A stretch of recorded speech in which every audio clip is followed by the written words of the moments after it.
All right, here we are with solving finally. Remember, the name of this unit is solving polynomials by factoring. So far we've just been factoring, which is important, but the whole point of factoring is to solve these equations. And now this one almost looks like a trinomial, but we don't have x squared and we have the square root of x. Well, this is another one of our hidden quadratics. If we let the square root of x be a, then if I square both sides, this implies that x is the same as a squared.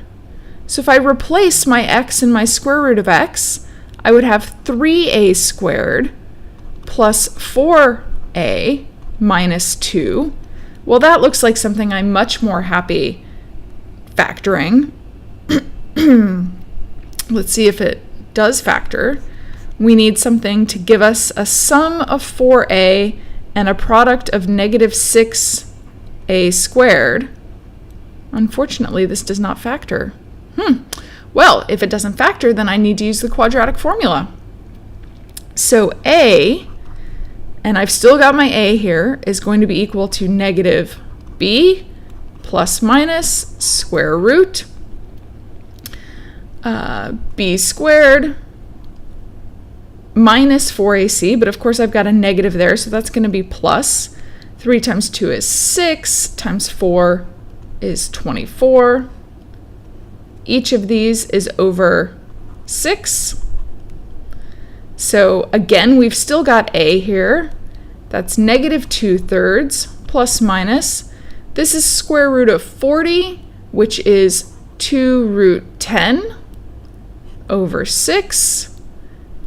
That means that a, negative 2 over 3 plus minus root 10 over 3. But again, this is a. We've said at the beginning, and I'm going to erase this bit because we didn't need that. We said at the beginning that a was the same as the square root of x. So that means that now the square root of x is negative 2 over 3 plus minus root 10 over 3. Well, I know that a square root is never going to give me a negative answer. So root x can only be equal to 2 over 3 plus, negative root 2 over 3 plus root 10 over 3. And now if I square the other side, that's going to give me my x value. Negative 2/3 plus root 10 over 3 squared. To square this, I have to FOIL it.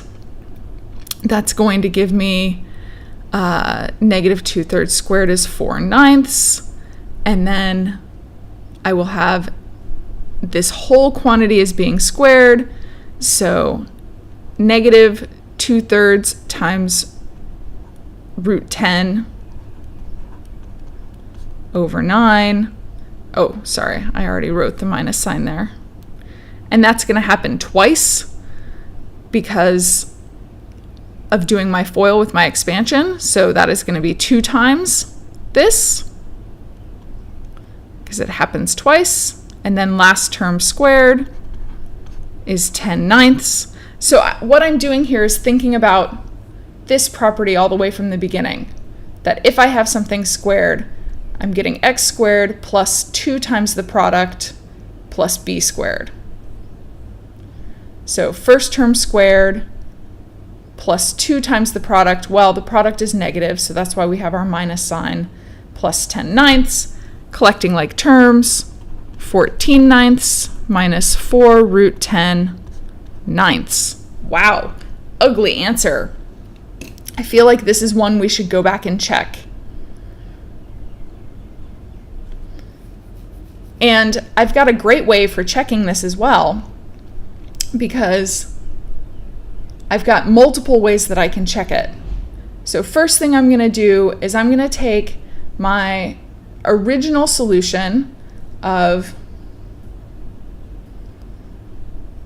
negative 2/3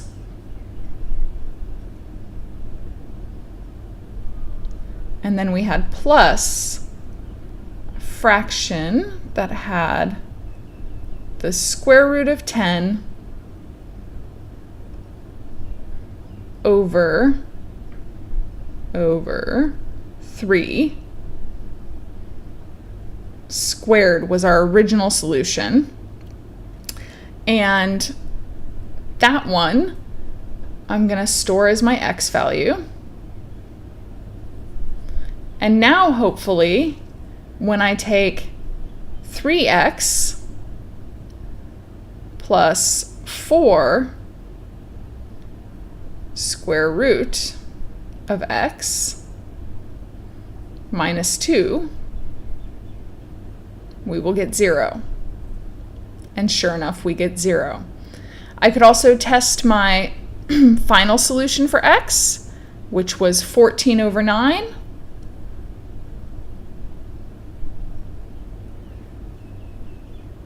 So 14 over 9 minus another fraction, 4 root 10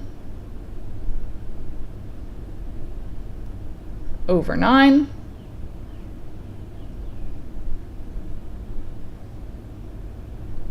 We could also store that as x. Straight away, though, I see that it's the same value, so that's okay. And then if I wanted to go back and test whether I should have eliminated the minus solution or not, because remember, originally we had square root of x being equal to also with the minus solution. So let's go back up and take this one, and instead of having the plus in the middle, we could have the minus in the middle.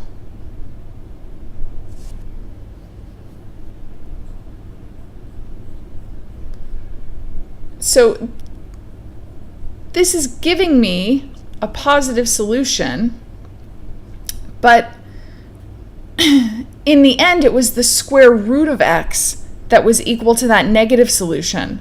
So if I took away the squared, so let's think about this again. I'm going to take away the squared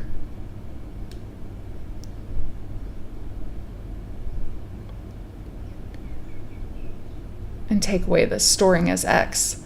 So if I took away the squared, it's really me saying that our solution for the square root of x was negative 1.7207. And that doesn't work. Let's go back and see what happens though if I make my x into this. So if we do, and my x is currently stored as the 2.961, so let's go back and test our original. Notice we do not get 0 as an answer. So this is another way that shows us that this answer was invalid. So first of all, by thinking that a square root will never be negative, so we eliminated the negative solution. So root x has to be greater than 0, which is why we only kept this solution. We got rid of the negative solution. But also, if you test the negative solution, it doesn't work in the end because we didn't have the squared value as x, we had the negative value as root x.